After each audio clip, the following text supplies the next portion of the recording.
Hey everyone, and welcome back to The Explainer.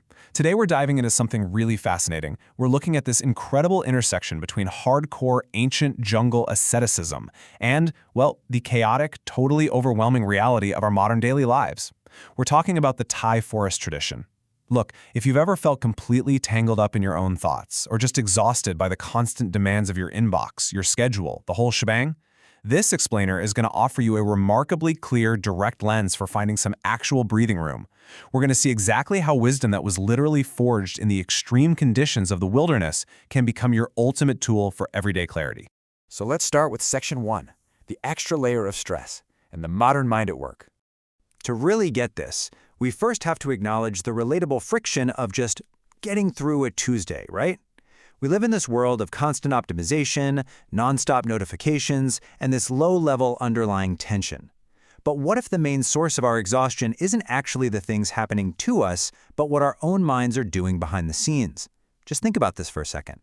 Have you ever gotten an email with a kind of sharp tone, and before you've even fully read it, let alone understood it, you feel your chest instantly tighten? Your attention suddenly narrows, your whole body braces, and your mind just immediately starts spinning.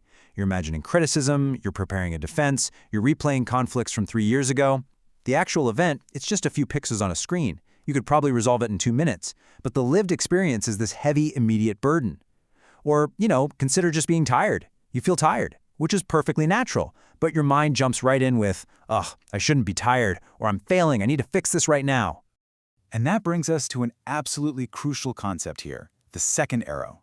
The first arrow is just the basic reality of the moment. The sound of a loud neighbor, physical fatigue, that sharply toned email. We can't always control that first arrow. But the second arrow, that is the extra layer of resistance. It's the demand that things be different, the internal arguments, and that desperate need for emotional control that our mind rapidly tacks on top. The tradition we're exploring today, it doesn't deny that life is tough.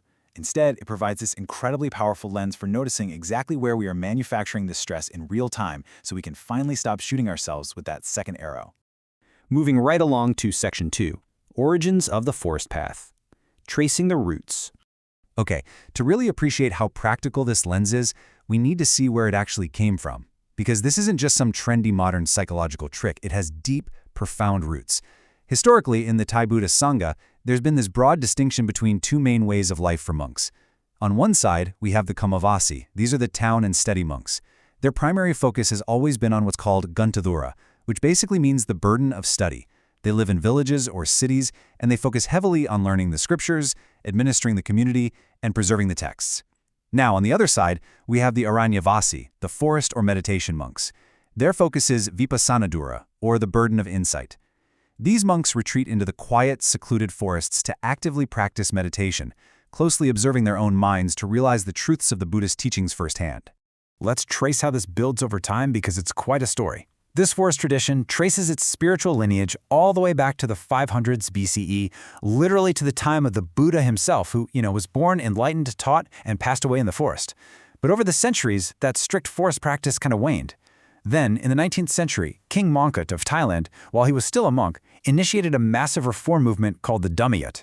He emphasized a strict return to the original monastic code and really revived the active practice of meditation. Building on that momentum, late in the 1800s and early 1900s, legendary wilderness pioneers like Ajahn Chah and his brilliant student Ajahn Mun set out into the vast, wild jungles of northeastern Thailand. They completely revitalized this wandering ascetic lifestyle. Fast forward to the late 20th century, and masters like Ajahn Chah emerged. He had this unique, amazing ability to translate this profound, austere training into plain-spoken wisdom, which eventually bridged the entire tradition over to the Western world. All right, Section 3, the Wilderness Masters. Testing ground of the mind. Now, to truly grasp the hardcore reality of what these early forest monks actually faced, we gotta look past this romanticized idea of the forest as some peaceful, scenic hiking trail. For these masters, the wilderness of northeastern Thailand was an intense testing ground for the mind. It's such a brilliant contrast to our modern comfort. These wandering monks embraced what are known as the 13 Dhutunga, or ascetic practices. And guys, we're talking about wearing robes made absolutely only from discarded rags, eating just one meal a day out of a single alms bowl, and get this, mixing all their sweet and savory food together so they wouldn't get attached to the taste. They lived in dense, literally tiger-infested jungles, in cemeteries, or just completely out in the open air. Some even took on the Nesajik practice, which is a pledge to never lie down to sleep. They only rested in a seated position. I mean, wow. They deliberately put themselves in environments where they had to face fear, extreme weather, hunger, and physical hardship directly. Why? Because these extreme conditions forced all their inner movements, their fears, their desires, their restlessness, right up to the surface, where they absolutely couldn't be ignored or distracted away. But as you might guess, this wandering lifestyle couldn't last forever in its original form. By the 1950s, rapid deforestation in Thailand drastically changed the landscape. With the wilderness shrinking, these forest masters were forced to adapt. They started establishing permanent forest monasteries, places like Wat Nong Papong and Wat Pa Nanachat. But here's the key. Even as they settled in one place, they fought tooth and nail to preserve the rigorous spirit of those wandering days. They maintained the strict discipline, the absolute simplicity, and the intense meditation within these new communal settings. Which leads us to Section 4, Discipline as a Mirror, Seeing the Mind Clearly. Now, we really need to clarify a massive misunderstanding about why these monks live so strictly. Because, let's be honest, from the outside looking in, it can seem pretty intense.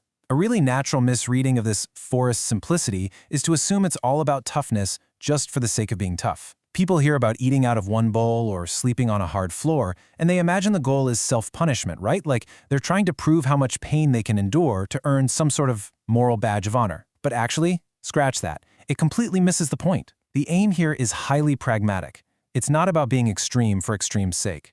The true function of these rules is fascinating. The monastic discipline, the rigid daily schedule, the vows of simplicity, they aren't ends in themselves. They act like a mirror. They create a highly stable, consistent container. Think about it. When you remove the endless choices of modern life, like what to eat, what to wear, where to go, the mind's habitual reactions become glaringly obvious. If you're only eating one meal a day and boredom or craving pops up, you can't just wander over and open the fridge to numb it. You have to sit there and actually watch the craving.